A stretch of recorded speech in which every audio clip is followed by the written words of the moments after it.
আমরা বাঙালিরা কইয়া থাকি ইলিশা মাছের মাথা দিয়া খাইব কচুর শাক। হাই বন্ধুরা, তোমরা কেমন আছো? আশা করি খুব ভালো আছো। আমিও খুব ভালো আছি। আর আমার ঘরোয়া রান্নাঘরে তোমাদের সবাইকে স্বাগত। আজকে সত্যি ইলিশ মাছের মাথা দিয়ে আমি কচুর শাক রান্না করব। তার জন্য দেখো, কচুর শাকটা আমি ভাপাতে বসিয়ে দিয়েছিলাম। কচুর শাকটা আমার ভাপানো হয়ে গেছে। এইবার নাড়াঘাটা করে আমি দেখছি কেমন নরম হয়েছে। তারপরে নামিয়ে নিচ্ছি একটা গামলার মধ্যে জল ঝরানোর জন্য।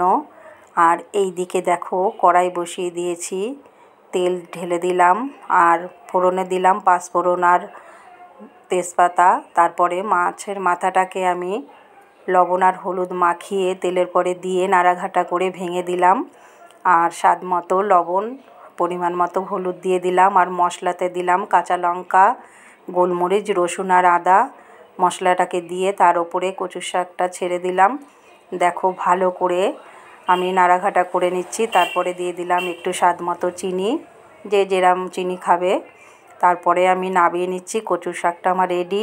এরম নতুন রেসিপি পেতে তোমরা আমার পাশে থেকো, লাইক কমেন্ট শেয়ার করো। আর যারা নতুন আছো তারা আমার চ্যানেলটাকে সাবস্ক্রাইব করে আমার পাশে থেকো, বেল আইকনটা বাজিয়ে দিও।